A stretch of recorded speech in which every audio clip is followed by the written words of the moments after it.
Like another fund. I don't think I can't have that.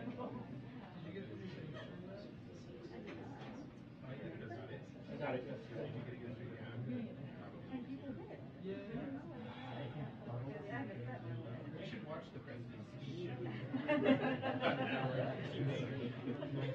It might be some information that could be useful to you.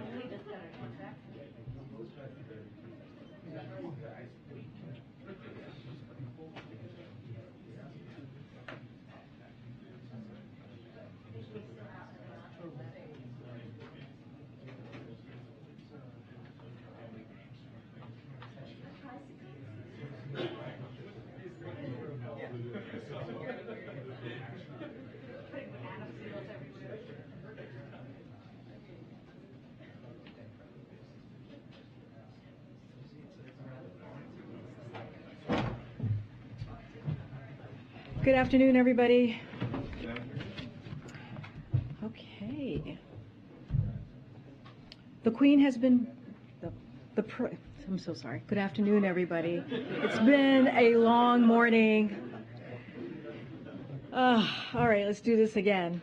The President has been briefed and will be updated throughout the day on the concerning news out of the United Kingdom about Queen Elizabeth's health. His and the First Lady's thoughts are with the Queen and her family today. The President also conveyed to Prime Minister Truss during a previously scheduled video conference this morning that he and Dr. Biden are thinking of the Queen, her family, and the people of the United Kingdom. This morning, the President hosted the video conference with allies and partners to underscore international support for Ukraine, including through continued security and economic assistance and the sustained imposition of cost on Russia to hold the Kremlin accountable for its aggression. They discussed Russia's weaponization of energy and additional steps to secure sustainable, affordable energy supplies for Europe. They committed to continued close consultation on this issue. In about an hour or so, the President will give remarks on the new updated COVID-19 vaccines with a simple, clear message: don't wait, get a COVID shot this fall. He'll note that with these new updated vaccines, we're entering a new moment in our fight against COVID. For most Americans who are fully vaccinated, our nation's health experts are recommending that you get the updated COVID vaccine once a year. The President will also discuss our plan to ensure Americans get these new vaccines and are preparing for the fall and winter. First, by making these vaccines available for free and easy to get at tens of thousands of convenient locations. Second, we're also doing our part by taking action. While we're constrained in what we can do with our limited remaining COVID response funding, we're acting to further increase access to tests and treatments, including by purchasing some more tests and launching a new pilot program to further expand testing.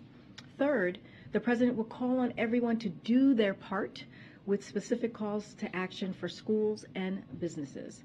Last, the President will continue to call on Congress to take action on the administration's request for additional COVID-19 funding so we can make important investments to support testing, long COVID research, and the development of next-generation vaccines and research.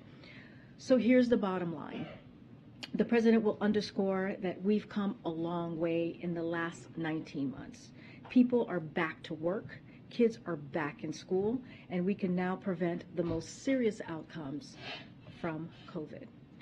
And if we all stay vigilant and keep doing our part, we can build on this progress and keep people safe, manage COVID, and minimize disruptions this fall and winter. Lastly, tomorrow, President Biden will travel to Licking County, Ohio, to deliver remarks at the groundbreaking of Intel's new $20 billion semiconductor manufacturing facility. Intel committed this funding in anticipation of the passage of the Bipartisan CHIPS and Science Act. The facility will be built by union labor, creating over 7,000 construction jobs and 3,000 full-time producing leading-edge chips jobs as well. Thanks to the President's economic plan, U.S. manufacturing is back. Our economy has already added more than 680,000 manufacturing jobs since President Biden took office, which is more manufacturing jobs on average per month than any other president in the last 50 years. Just in the last few weeks, Micron announced it will invest $15 billion in a new memory chip manufacturing facility in Boise, Idaho, creating 17,000 jobs. Global Foundries and Qualcomm are partnering to invest $4.2 billion to manufacture our chips in upstate New York facility.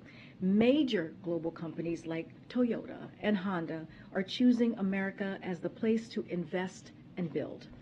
When we make more in America, we strengthen our supply chains, bolster our economic and national security, and lower costs for Americans. The CHIPS and Science Act is a once-in-a-generation law that invests in America itself, and it's a law that American people should be proud of. With that, go ahead. Good to see you. Good to see you too. Does the White House support putting Senator Manchin's permitting reform measure and the continuing resolution needed from the government? Say that one more time. Sure. Does the White House support putting Senator Manchin's permitting reform measure into the CR? So we support the permitting reform bill, which will help us realize the benefits of the historic investments in the Inflation Reduction Act and the bipartisan infrastructure law as well. We want to see it enacted. We are working with Senator Schumer and Senator Manchin to find the best path forward. We think it's important to meet the country's clean energy goals and to reduce costs and to promote energy security. Permitting always delays a new solar and new wind projects are among the longest in our country. So right now, as you all know, we've seen gas prices moving downward at a record pace, in fastest pace in our history. The point of this legislation is to help ensure a long-term clean energy supply for this country, and so we're going to continue to work with Senator Schumer on this. With the permitting reform, the White House believes it could have an effect on the downward trend with gas prices. So again, we've done the work to see the prices of gas at the pump go down every day this summer, consecutive days, 86 days. It's at $3.75 per gallon nationally. And so we've done the work to do that. What we see this will help us do is ensure long-term clean energy supply for this country. And so this is a reason why we think this is important. And just lastly on that, is there any concern, there's obviously differences amongst Democrats on this, that this could sink a CR and lead to a government shutdown? Meaning this particular issue. The way that we see this is not the first time that we're going through a process, a CR process. We did it last year, and we believe that it can happen again, that the Congress can move forward and get the CR done. Okay. Thank you. You've been referring to this new shot as the updated COVID-19 vaccine. Can you explain a little bit more the decision to no longer be calling it just a booster? Well, we have to remember we haven't seen a new vaccine since December 2020. Our health and medical experts made an independent determination that we now have new updated vaccine, as you just said, to fight COVID. It is the first time that we have seen this type of updated vaccine, like I said, since December of 2020. And the message to folks that we are providing is if you're 12 or older and it's been at least 2 months since you last got a shot, you should get these new updated vaccines right away. That's the doctor's advice, and they made this decision independently. But you do still need to get the first original dose before you can get this shot. The FDA, the CDC, they're still referring to this as a booster. So I guess why the discrepancy? Are you concerned that may cause some confusion? Well, I'm not going to get into regulatory language on what to call this. I'll leave that to a booster or a vaccine. I'm just laying out what the doctors and the expert have recommended. This is, again, a new vaccine. We haven't seen a new vaccine since December 2020. What this vaccine does, it targets the Omicron variant, which is the dominant variant, not just here, but globally. And this is good news. This is a step forward, and we're going to hear more from the president about this. But we think this is, again, a good step forward. We are in a place where COVID is now manageable. We know what works. We know what keeps us safe. What keeps us from not getting sick is by getting vaccinated. And right now, if you think about it, there's more than 200 million Americans who are currently fully vaccinated. That's 77% of the population who are 12 and older. And so that's an important way forward that the president has worked very hard since stepping into the administration to make sure that we had a comprehensive vaccine, getting shots into arms operation, and this is part of that. And just a logistical question. You mentioned the president being briefed on the Queen's health. If she were to pass, should we expect the president would travel to any service? Well, we think it's inappropriate to actually be talking about that at this time, so I don't have anything to share on travel. Again, as I stated, the people of UK and the family, the Queen's family, are in the hearts of the president and Dr. Biden, so I'll leave it there. Thank you, Karine. Has the White House specifically inquired about the Queen's health this morning?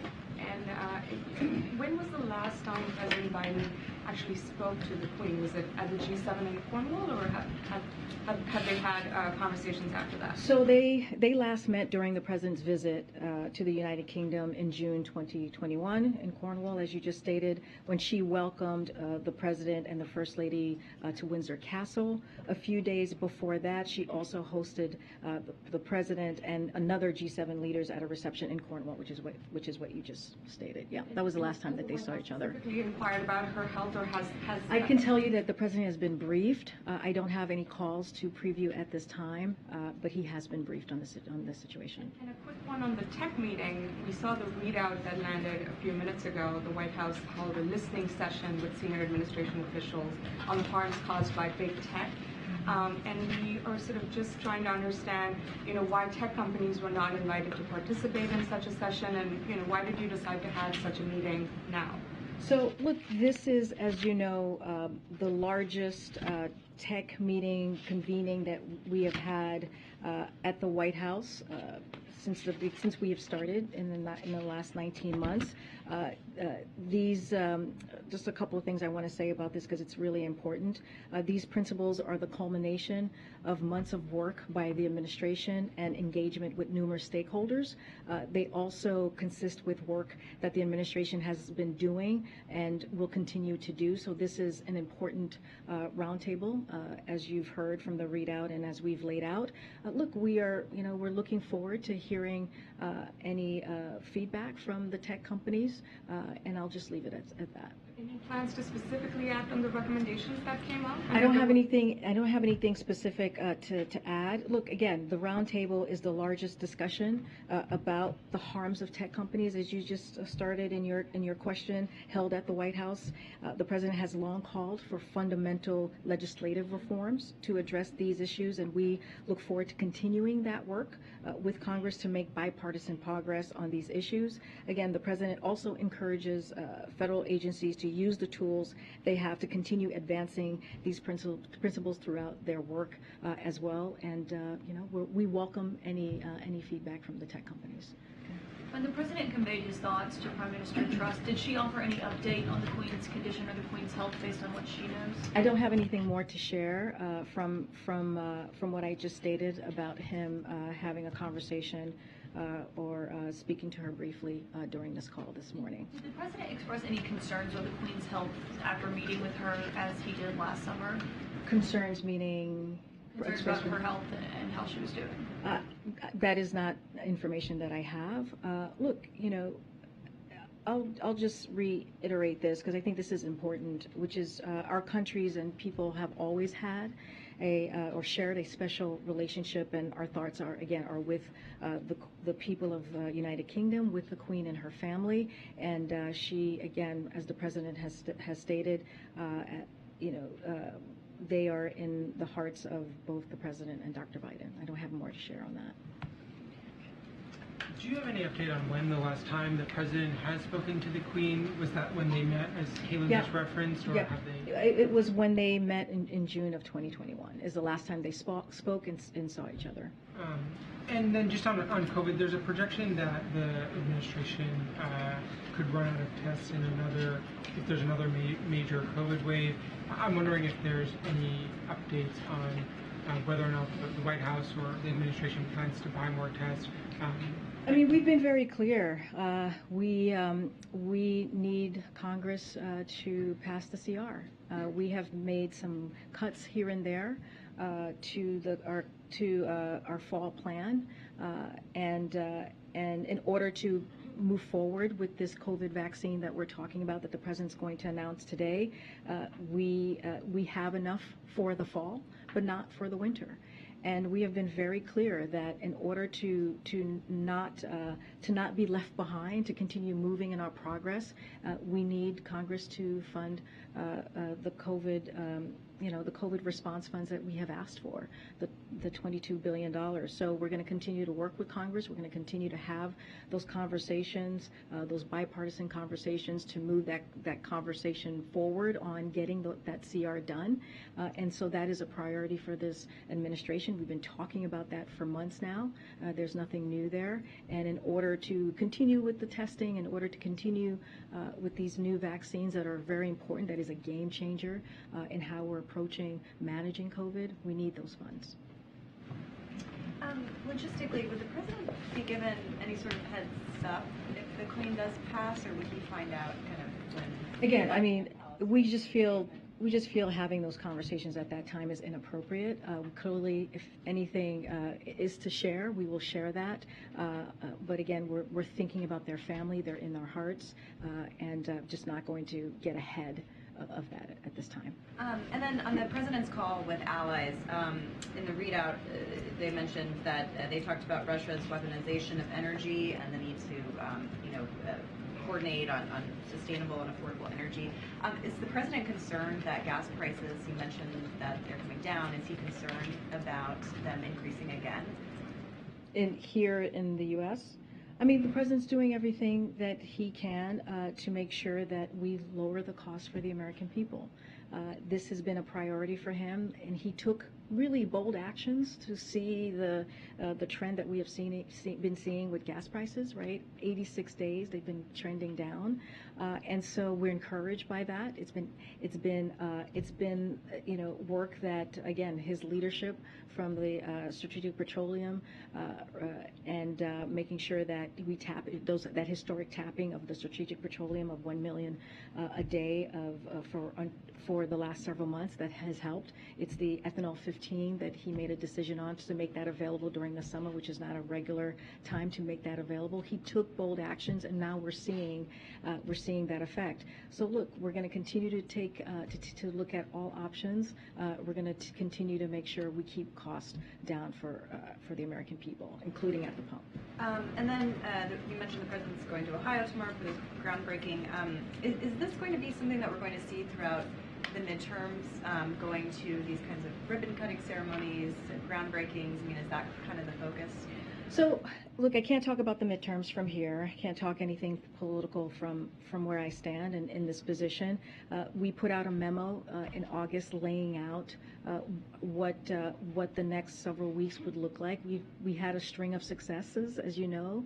The Inflation Reduction Act, which is going to lower cost for Americans as it relates to health care, as it relates to making sure prescription drugs are lowered for our seniors, as it relates to investment in dealing with our climate crisis, which is all incredibly important. CHIPS Act, as you know, that's what he's going to be focusing on tomorrow.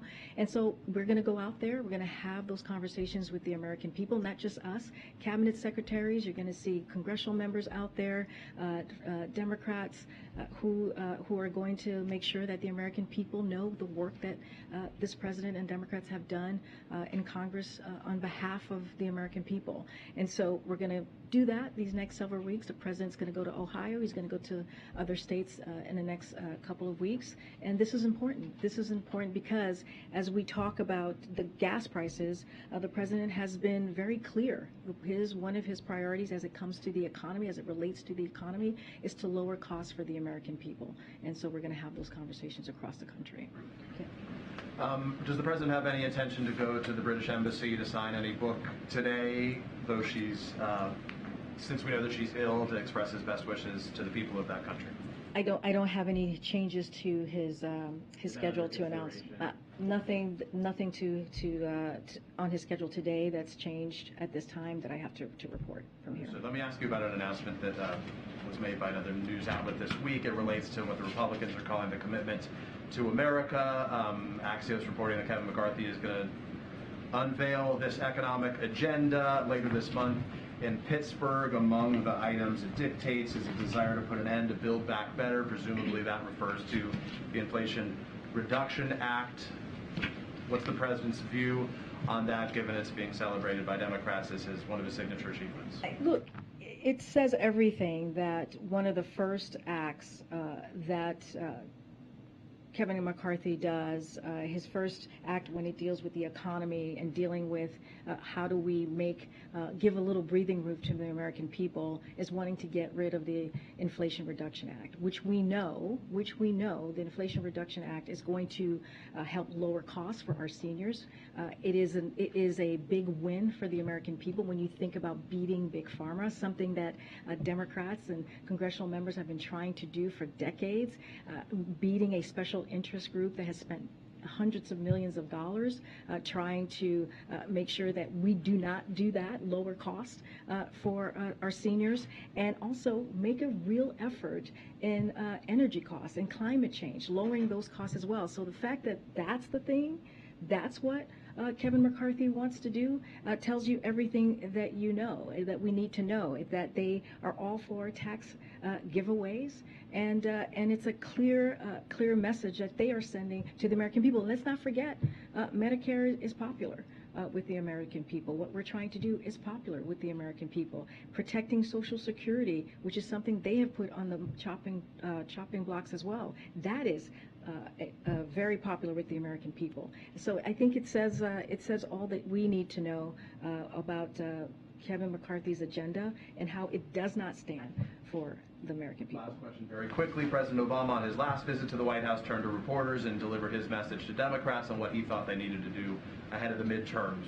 There were no comments from him publicly to the reporters that were in the room. What did he tell the president yesterday about what he thinks needs to be done for Democrats given this uphill climb they still face, even though the polls show it's increasingly close midterm ahead? What did he say to the president needs to be done to help sort of turn that tide? So again, I can't talk about the midterms or any political election from this podium. About achievements. We don't have to talk about the midterms. And what I can say is what I reiterated earlier to one of your colleagues, which is we are going to talk about the successes that we have been able to do in the last 19 months for the American people.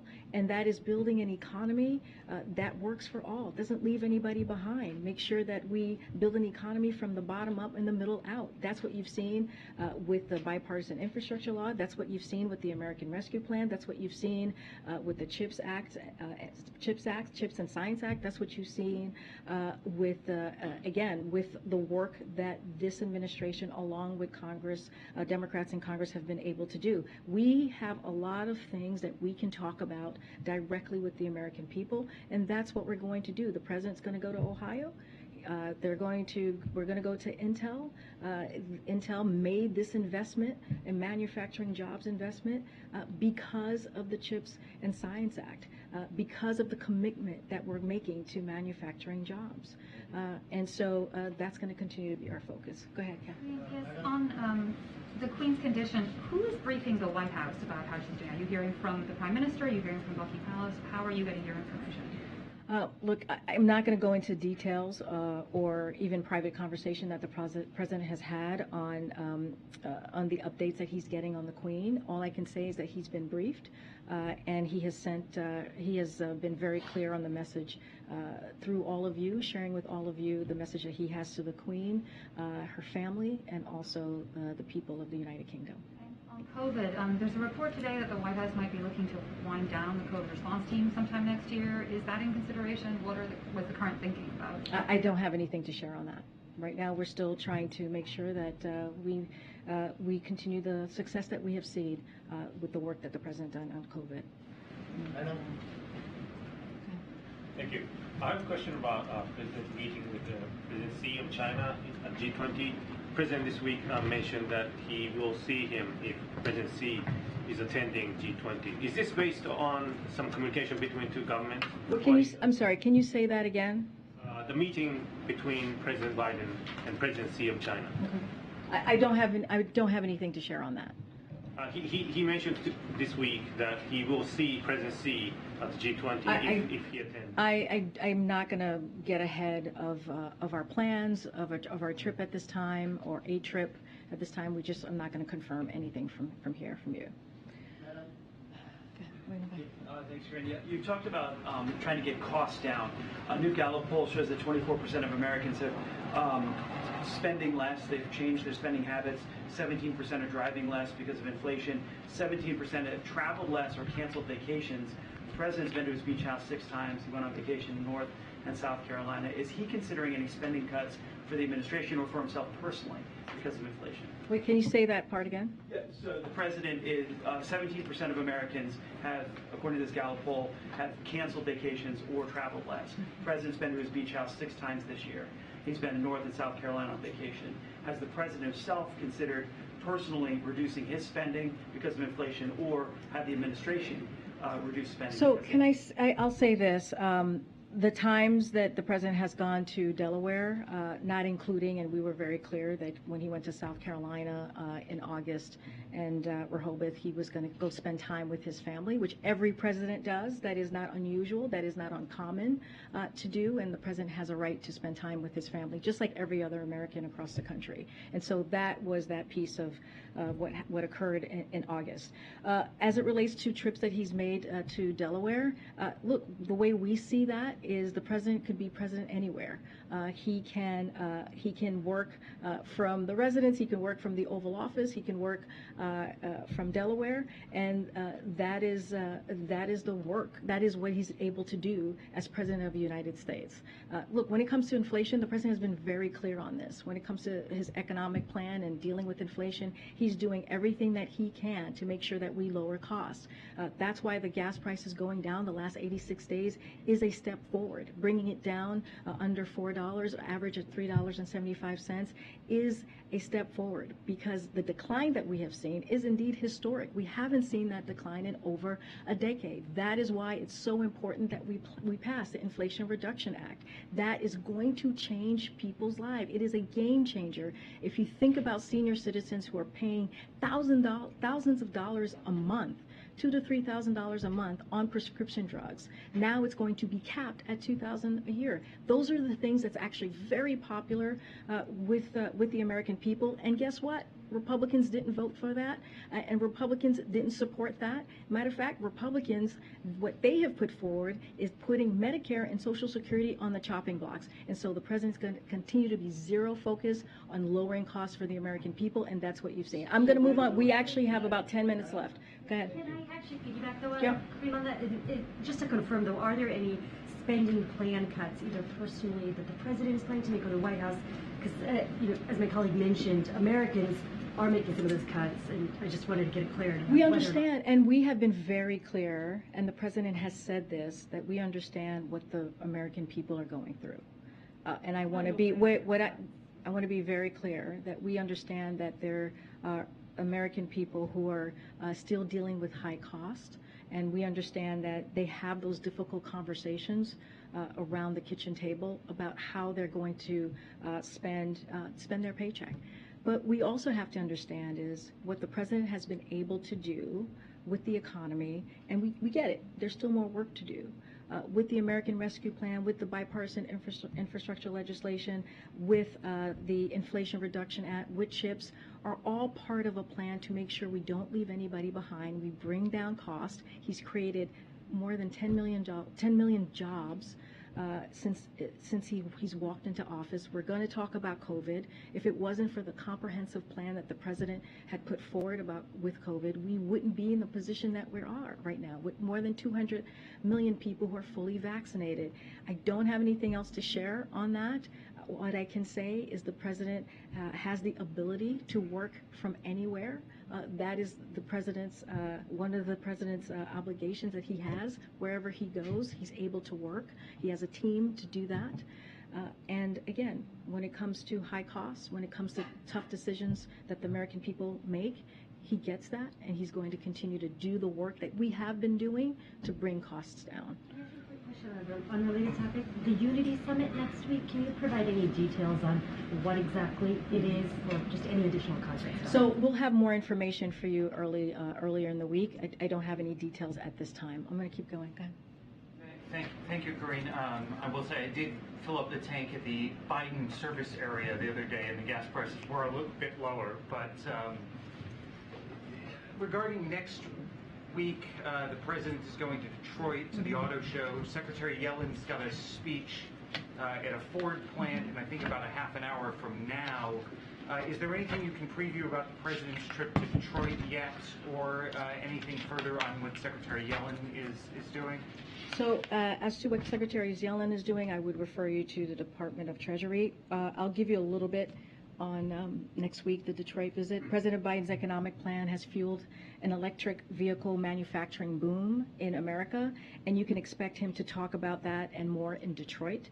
Under President Biden, the private sector has invested over $100 billion to make more electric cars and their parts in America, create jobs for our auto workers, and strengthen our domestic supply chains.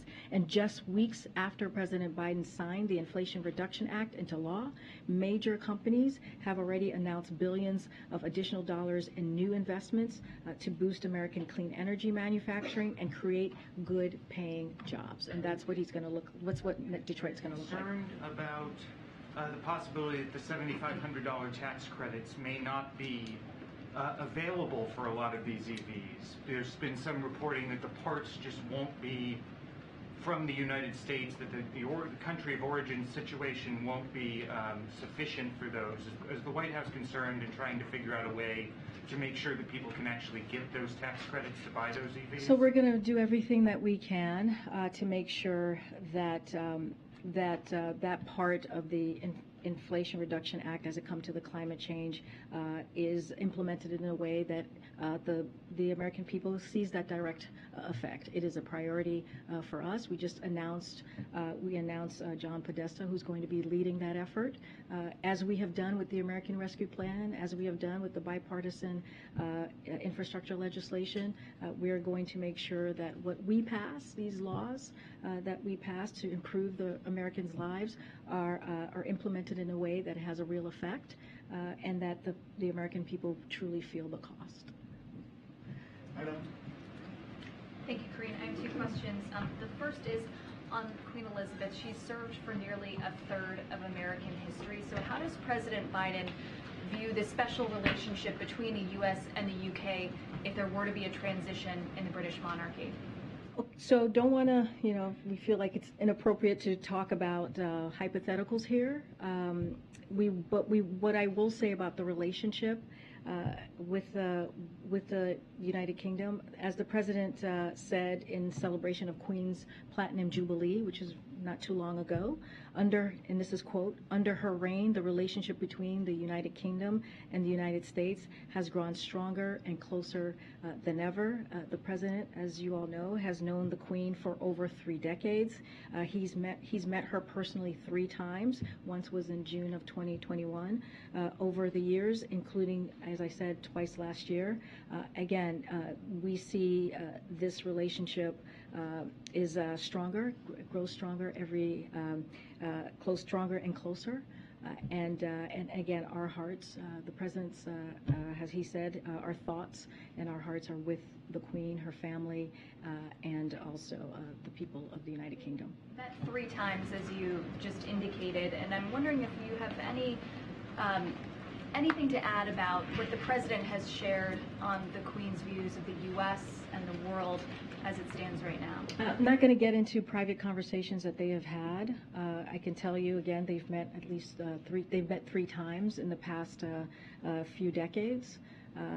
And again, I don't want to get ahead of anything here. We think it's inappropriate to talk about any travel or any thoughts on that. But again, we've made it very clear that they are in our hearts, they are in our thoughts, and that's where we are today with this. We'll have more. Clarification on the technology meeting that took place today. How did the White House select Mozilla and Sonos to represent the views more broadly of the entire industry? Look, I think the way that we see what the roundtable today, it is again the largest roundtable that we have seen from this administration to deal with tech. And we think it's an important conversation to be had. Again, we look forward to hear the feedback from tech companies on what they think about what we're working through and moving forward. But again, I'm not going to get ahead of that process. But we think it's an important. This is the actions that the President has taken on tech, and the conversations that we've had has been a priority for this President, and we're just I think what you should take out from today or take away from today is that the President's going to and has long called for fundamental legislative reforms to address real issues, and so we're going to continue to do that. Adam? Thanks, Karine. Why do you guys keep saying the Inflation Reduction Act is reducing prices? Because in the Inflation Reduction Act, when you look at Medicare, when you look at what it's going to be able to provide, allow Medicare to negotiate lowering cost for seniors, that is reducing costs. When you think about seniors who are paying, again, I just stated this, $2,000, $3,000 a month, and it's going to now cap that at $2,000 a year, that is lowering costs. But a majority of Americans now say that price increases are causing them financial hardship. That is more than at the start of the year. So where's the inflation reduction for everything else? So here's the thing, the Inflation Reduction Act. Okay, all right. Well, okay, so that's been confirmed. Okay, the royal family. So as I said earlier, our hearts and our thoughts go to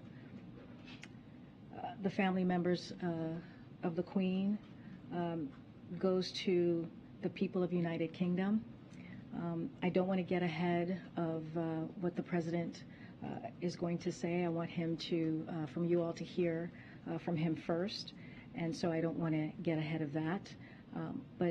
And I said this earlier, our relationship with the people of the United Kingdom, and this is something that the President has said himself, has grown stronger and stronger.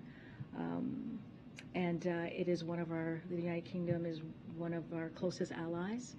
And again, our hearts go to the people of the United Kingdom, to the Queen, and to her family. I'm just not going to get ahead of the President. And with that, I'll see you guys on Monday. Thank you. Thank you, guys.